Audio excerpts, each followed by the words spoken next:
அனைத்து நல்லுள்ளங்களுக்கும் விஜயசேகரின் அன்பான வணக்கங்கள். அதாவது இன்னைக்கு நம்ம ஒரு பார்க்கக்கூடிய விஷயம் ரொம்ப சுவாரஸ்யமாக இருக்கும், ஆச்சரியமாக இருக்கும், நம்ப முடியாமல் கூட இருக்கும். அதை பற்றி தான் இன்னைக்கு நம்ம பார்க்க போகிறோம்.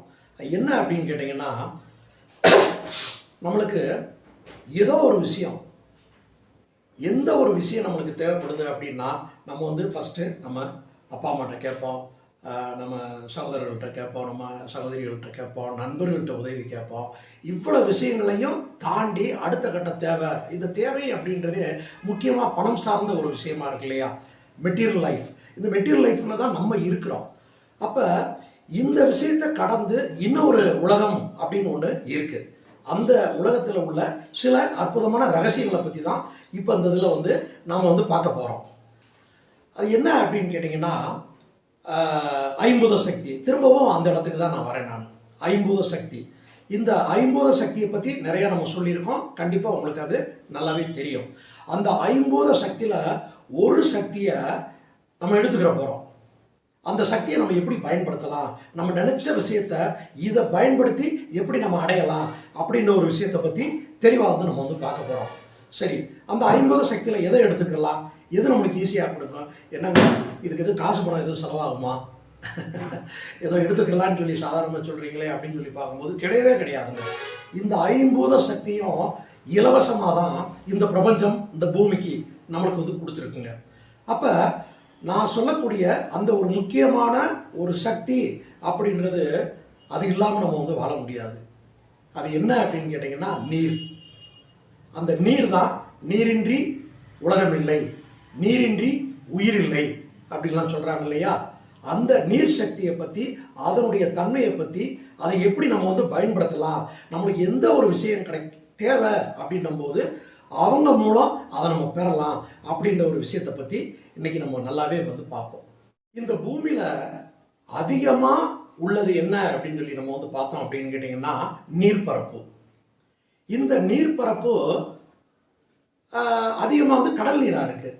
அப்போ என்ன, அந்த பூமி நீர்ப்பரப்பு இருக்கு, நல்ல விஷயம்தான். ஆனால் அந்த நீரை நம்ம பயன்படுத்த முடியுதா அப்படின்னு பார்த்தா, நான் சொல்றது மனிதர்கள் பயன்படுத்த முடியுதா அப்படின்னு பார்த்தா முடியலைங்க. ஆனால் அந்த உப்பு கரிக்கிற அந்த நீருக்குள்ளதான கோடான கோடி உயிரினங்கள் இருக்கு இல்லையா? அந்த நீரில் எவ்வளவு உயிரினங்கள் வாழ்ந்துக்கிட்டு இருக்கு. அதை தானே குளிக்கிறது, அதை தானே சுவாசிக்குது, எல்லாம் பண்ணி அந்த நீரை எப்படி அதை பயன்படுத்திக்கிட்டு இருக்கு. ஆனால் நம்மளுக்கு தண்ணி குடிக்கும் போது என்ன, தண்ணி டேஸ்ட் ஒரு மாதிரி இருக்கு, இந்த தண்ணி சரியில்லையே அப்படின்னு நம்ம நினைக்கிறோம் பார்த்தீங்களா?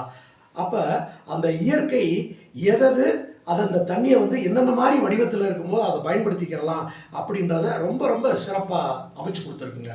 ஓகே, இப்போ ஒரு மனிதனுடைய உடலுக்கு வருவோம். ஒரு மனிதனுடைய உடல்லையும் அதிகமாக எந்த சக்தி அதிகமாக இருக்குது அப்படின்னு கேட்டிங்கன்னா, நீர் சக்தி தாங்க. அப்போ 70% ஒரு மனிதனுடைய உடலில் நீர் சக்தி தான் அதிகமாக இருக்குது. அந்த நீர் சக்தியினுடைய அதை இன்னொரு ஒரு மெடிக்கல் டேர்மில் நம்ம சொல்கிறோம் அப்படின்னு கேட்டிங்கன்னா, மெரிடியன் அப்படின்னு சொல்கிறாங்க இல்லையா? அதனுடைய சுற்றுப்பாதை.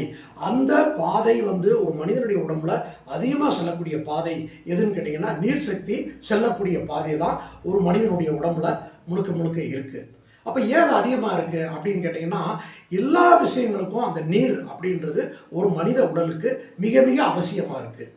அப்போ இந்த நீர் சக்தி உடம்புல குறையாமல் இருக்கணும் அப்படின்றதுக்காக தான் அதிகமாக நம்ம சொல்கிறது, நீங்கள் தண்ணியை நிறையா குடிங்க, நீர்ச்சத்து உள்ள தாவரங்களை அதை எடுத்துக்கங்க, நீங்கள் காய்கறிகளை சாப்பிடுங்க, நீர்ச்சத்து உள்ள பழங்கள் எடுத்துக்கங்க அப்படின்னு மருத்துவர்கள் நிறையா சொல்லிக்கிட்டே இருக்காங்க. ஓகே, இப்போ அந்த நீர் இந்த பூமியில எந்த அளவுக்கு பரவி இருக்கு, ஒரு மனிதனுடைய உடல்ல எந்த அளவுக்கு பரவி இருக்கு, அந்த நீர் அப்படின்ற ஒரு உயிர் சக்தியை எடுத்துக்கிட்டு உயிரினங்களோ இல்லை இந்த பூமியில இருக்கக்கூடிய ஒவ்வொரு எந்த உயிரினங்கள் எடுத்துக்கிட்டாலுமே அந்த நீரின்றி அமையாத உலகு அப்படின்னு சொல்றாங்க இல்லையா? அதுதானே உண்மை. ஓகே, இப்போ இந்த விஷயத்துக்கு வருவோம். இந்த நீர் அப்படின்றத பயன்படுத்தி நம்மளுக்கு தேவையான விஷயங்களை எப்படி நம்ம பெறலாம் அப்படின்ற ஒரு விஷயத்தை பார்ப்போம். அதாவது நீங்கள் ஒரு கண்ணாடி டம்ளர் எடுத்துக்கங்க. அது நீங்கள் மட்டுமே பயன்படுத்தக்கூடிய ஒரு கண்ணாடி டம்ளர். அந்த கண்ணாடி டம்ளரில் தண்ணி ஊற்றிக்கங்க. நீங்கள் தண்ணி ஊற்றி காலையில் உங்களுடைய வேலைக்கு செல்லும் போதோ இல்லை படிக்க செல்லும் போதோ உங்களுடைய என்ன பணிகள் இருக்கோ அந்த பணிகளுக்கு நீங்கள் வந்து புறப்படுறதுக்கு முன்னாடி அந்த கண்ணாடி டம்ளர், நீர் ஊற்றி வச்ச டம்ளர் இருக்கு இல்லையா, அந்த டம்ளரை பாருங்கள், கையில் வச்சு பாருங்கள். உங்கள் மைண்டில் இருக்கிற விஷயங்கள், வீட்டில் இருக்கிற விஷயங்கள் எல்லாத்தையும் தூக்கி ஒரு ஓரமாக வச்சுருங்க.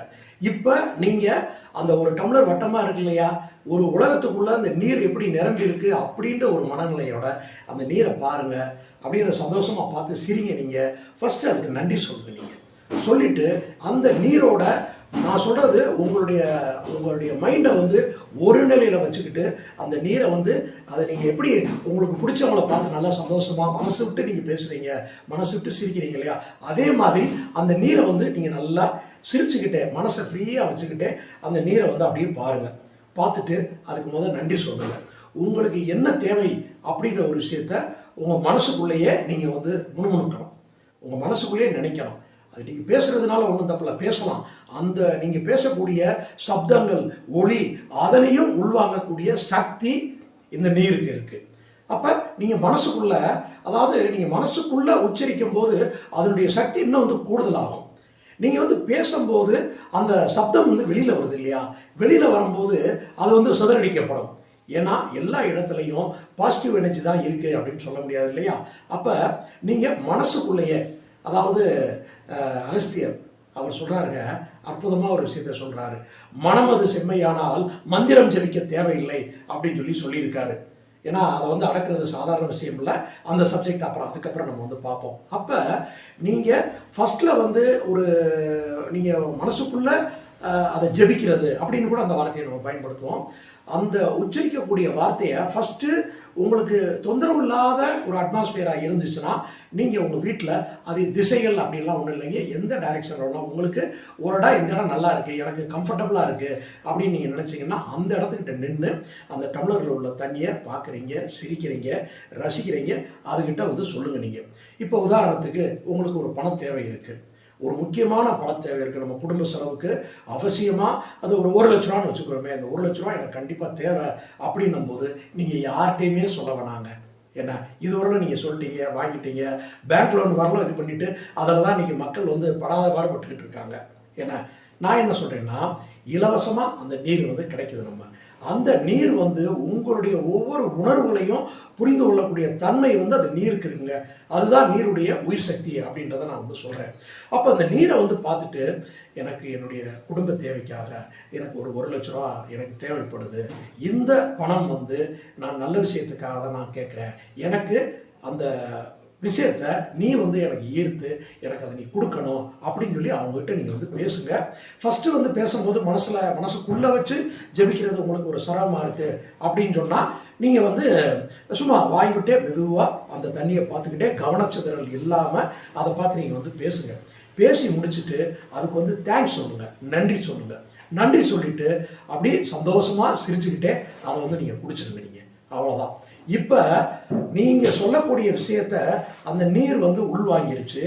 அந்த நீர் சக்தியானது உங்களுடைய வாய் வழியா அது உள்ளே போயிருச்சு. உங்கள் நாக்கில் பட்ட உடனே டக்குன்னு வந்து பிரெயின் வந்து அதை வாட்ச் பண்ணும்.